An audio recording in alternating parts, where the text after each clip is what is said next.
Only 3 managers in Premier League history have retained the Premier League title. Sir Alex Ferguson, Jose Mourinho and Pep Guardiola. And I was thinking the other night, how hard is it to really retain a title? I think for me, the Premier League has obviously always been the star attraction, the league that I've gotten to most. But over time, we've seen it grow financially with the money and teams that are not necessarily at the top, getting all this money, being able to compete more places in Europe, like the Champions League, Premier League teams doing very well in Europe consistently season after season. And everything's just kind of really blowing up, to be honest with you, in the Premier League. There's more games, which means more money, which means more pressure, which means more competition. The calendar for the Premier League, we know, don't have the break. It's a busy Christmas period. Games during the week. You've got League Cup in there. You've also got the FA Cup. I mean, we always talk about quadruples and stuff, right? You've got 4 different types of trophies there where other leagues don't quite have as many as that. You're expected to kind of put a solid team out in every single tournament that you play in, cup that you play in. When you're in Europe, you're playing either Tuesday, Saturday, Tuesday, Sunday, or Wednesday, Saturday, Wednesday, Sunday. And obviously Europa League, you're playing on Thursdays, and then you're playing on Sundays. And then you're getting to come up against a lot of teams that in the rest of the league, like Bournemouth don't have any European football this season. These guys are fresh. They've had a full week on the training ground to prepare for you. You've not. You've had to deal with your challenge midweek. And none of these are excuses, by the way. This is what it is, being at the absolute top, at the absolute pinnacle of sport, right? Of whatever it is you do. Those 3 managers that I mentioned at the start, 3 very, very special names in the history of football that will go down as absolute all-time greats, no question, right? Have been the only 3 to manage to do it as of yet. Pep does it twice. Fergie does it twice as well. Let's have a little look at that, actually. We know that Pep Guardiola did the 4 in a row. Never been done before. Incredible achievement there from 2021 all the way through to 23-24. And then we did see a drop-off in City last season. And, are they quite that same team yet? Are they quite at that level yet? We feel like they're probably the team closest to Arsenal in the title race, but I still think they're a little bit off it. So after going those 4 in a row, there's been a dip, there's been a drop-off. Pep does it back-to-back again, 17-18, 18-19. That's the first time he goes and does that, and that's the first guy that did it since Fergie does it in 08-09, 07-08, and 06-07. With, again, a three-peat there. He gets 3 in a row. Incredible team that he built there with Ronaldo, Tevez, Rooney, that kind of era of Manchester United. And then just before that, 05-06 and 04-05, Mourinho comes in, shakes up the league with Chelsea, who have the money, obviously, right, at that time with Abramovich. There's a lot going on with them, but he comes in and he wins it in his first season and he goes back-to-back, and we know how formidable and how legendary those Chelsea teams are. If you're certainly my age, and I'm sure younger kids now go back to look at the likes of Drogba and stuff, quite like a team now. Imagine that team now in the Premier League this season with how it is and how Arsenal are kind of that form of that, right, with maybe not quite as much physicality. The game's not the same physically, tackling-wise, as it was back then. New manager bounce. You play a team at a certain time in the season where they're just on that poor run of form. The manager is about to get sacked. You look at like West Ham this season with Graham Potter. If you play Forest in the whole kind of Nuno era at the start and then the Ange time, there are good times to play that team. Now Sean Dyche comes in, makes them solid, does his Sean Dyche thing. Not as easy to play them at that time. So that new manager bounce, and when that manager is getting sacked, plays a huge part in things as well. You can't control that. You absolutely can't control that. And that plays a part in trying to retain a title and win games. I think another thing that we obviously talk about a lot, and these things can all kind of come into each other. Luck is offside calls. Now with VAR, probably more difficult to get it wrong than not. I think the penalty side of things is not really been cleared up, but that's always been a thing. Does a ref give a penalty against you, a free kick against you, red cards, suspensions in specific games, injuries to specific players, key players in your team, centre half, centre mids, forwards, your star man might be out on the right or the left these days. All of those things play a part in it, and you as a group and as a team have to continue to keep going and winning and getting through it. And that's why these guys that manage to do it back-to-back, I mean, I don't know how in-depth you could go into a season, but just to see when suspensions come about, are they chasing, are they just constantly leading, are they blowing teams out the water? Like, all of these things just play a huge part in it. So it's really, really fascinating if you think about it from a, football is so week to week. It's like this week, this is the news story and everyone agrees and this manager is in trouble and this player's out of form.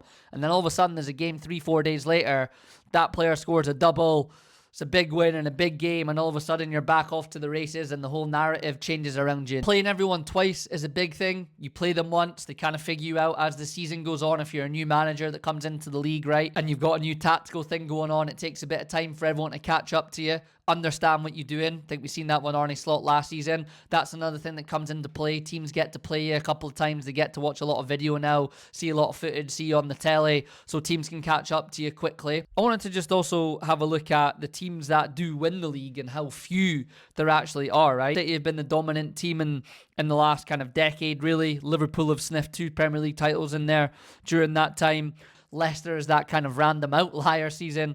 Incredible. Arsenal sneak one in there, their last Premier League title in 2003, 2004. Blackburn is that kind of random outlier in the Premier League era, along with Leicester that kind of come in and win it.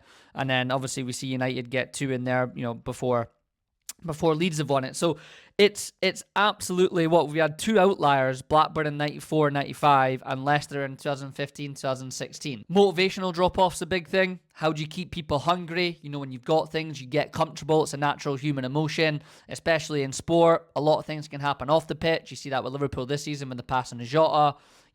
People can move from the background of a club, sporting directors, managers might move on. Like, there's so many factors to adding into this to be able to retain a title. All those things play a part. You add a lot of new players into the mix, or do you keep that kind of same core group and just add 1 or 2, which kind of seems to be the formula, really, to kind of win it. When you add all these guys, it takes a bit of time for them to click, and they might not always click. When you keep that core group, you just add couple of guys into it, maybe it's squad players, that seems to help you win the league as well and try and get in there and be a better platform to try and retain it. I mean, even if you want to just kind of fire all the way back to, like, if we see who's the last guy then in here that wins it back to back, it's Bob Paisley, 81, 82, and 82, 83. He does it again before that in 78, 79, 79, 80.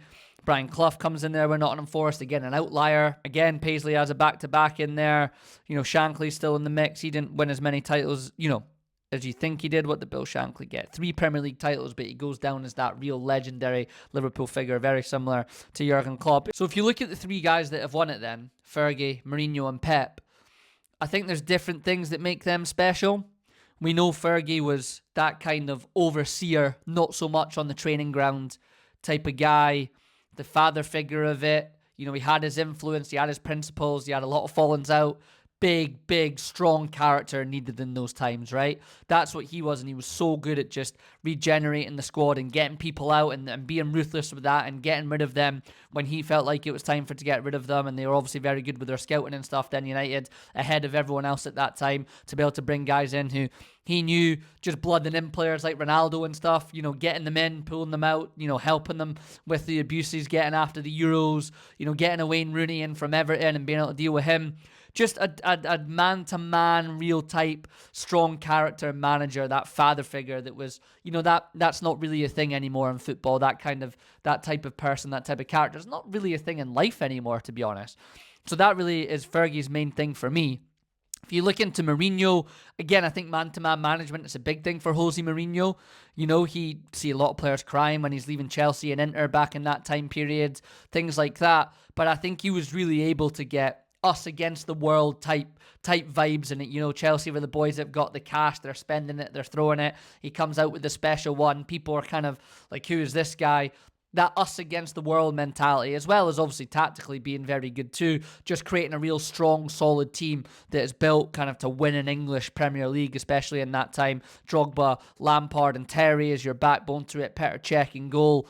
And, Damien Duff, Arjen Robben, the wingers, that kind of, European type style coming into the league, like 3 attackers and things like that. That was Mourinho, but us against the world for me was Mourinho's biggest strength. And I think that's why he kind of burned so bright and then kind of almost crashed a little bit after the Madrid time, because I think you can only play that card for so long. Pep Guardiola, innovator, guy that everyone has followed as a coach, has wanted to be a coach, has changed how the game has looked and played at, alongside winning all these trophies. Like, don't get me wrong, but really he's the innovator, he's the game changer.